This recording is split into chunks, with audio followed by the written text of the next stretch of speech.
आइए बात करते हैं उत्तर प्रदेश के फतेहपुर जनपद की, जहां पर लगातार जनता का मत अलग अलग दिखाई दे रहा है।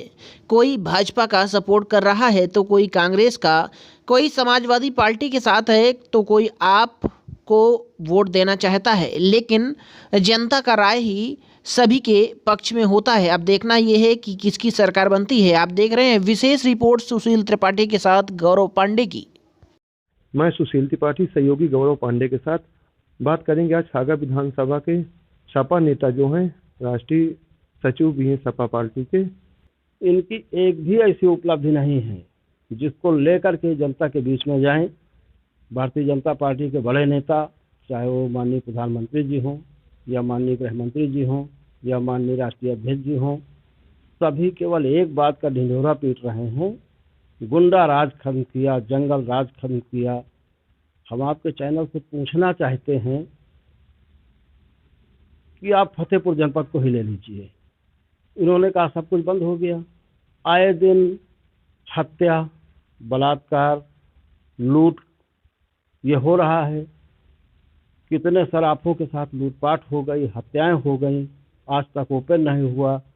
फतेहपुर में जो वो अध्यापक थे रिटायर्ड, उनके यहाँ डकैती पड़ी, आज तक पुलिस कोई खोजबीन नहीं कर पाई है, कुछ नहीं हुआ है और मामलों को दबाया जा रहा है।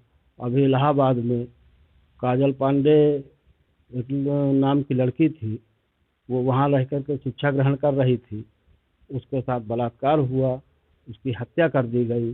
5 दिन उसकी माँ इंसाफ मांगने के लिए थाने में डेरा बनाए बैठी रही। धन्यवाद देना चाहूँगा उन लोगों को, आप जैसे पत्रकारों को, जिन्होंने सोशल मीडिया में चलाया और 5 दिन बाद मुकदमा कायम हुआ। पुलिस बराबर गुमराह करती रही। और आप अपनी आखिरी सवाल आपसे ये जानना चाहूँगा कि हमारे चैनल के माध्यम से आप प्रदेश स्तर के अपने जो विधानसभा चुनाव के क्षेत्र के लोग आते हैं उन तक क्या जानकारी साझा करना चाहते हैं चुनाव को लेकर?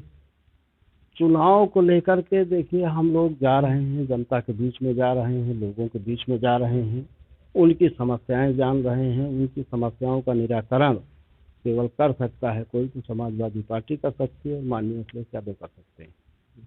समाजवादी की पार्टी की सरकार रही, फतेहपुर जनपद में विकास हुआ।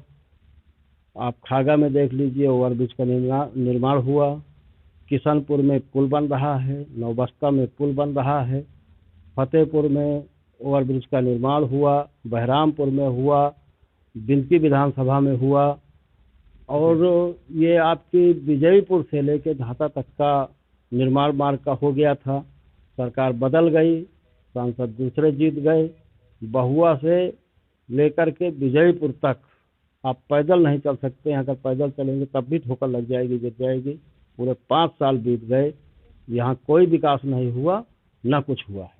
अखिलेश जी ने अभी एक काम ये किया था, ब्राह्मण टर्म्स खेलने के लिए परशुराम जी की मूर्ति का माल्यार्पण किया था, उसकी स्थापना की लखनऊ में, और कुछ दिनों बाद मूर्ति टूट भी गई। नमस्कार, भारत दिवस न्यूज चैनल में आपका स्वागत है। मैं सुशील त्रिपाठी सहयोगी गौरव पांडे के साथ बात करेंगे आज छागा विधानसभा के सपा नेता जो हैं, राष्ट्रीय सचिव भी हैं सपा पार्टी के। इंट्रोडक्शन इन्हीं से जानेंगे। जी भाई, तो पहले तो आपका पूरा परिचय जानना चाहूँगा। दिनेश तिवारी, समाजवादी पार्टी प्रबुद्ध सभा के प्रदेश सचिव हैं और खागा रहते हैं। समाजवादी पार्टी की राजनीति हम बहुत पहले से कर रहे हैं, बहुत पुरानी। आप समाजवादी पार्टी में कितने सालों से हैं लगभग?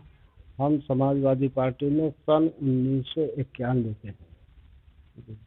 जो इस समय राजनीतिक माहौल चल रहा है, आपके प्रत्याशी हैं रामतीरथ परमहंस जी, छागा सपा विधानसभा से उनको टिकट भी दिया गया है और पूर्व में डीआईजी भी रह चुके हैं। तो इस समय जो माहौल चल रहा है, आप लोग जनता के बीच क्या मुद्दे लेके जाते हैं? क्या आपके वादे हैं? और या ये बात कह सकते हैं कि जो सपा का घोषणा पत्र जारी हुआ है उसमें आम जनता के लिए क्या फायदे हैं?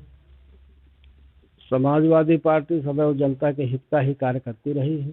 जब जब सरकारें बनी हैं, बगैर भेदभाव के, न किसी जाति धर्म को लेकर के, समाजवादी पार्टी ने सभी जातियों के लिए, सभी धर्मों के लिए समान रूप से काम किया है और उसी तर्ज पे समाजवादी पार्टी आज भी काम करेगी। रामतीर्थ परमहंस खागा विधानसभा से समाजवादी पार्टी के प्रत्याशी हैं।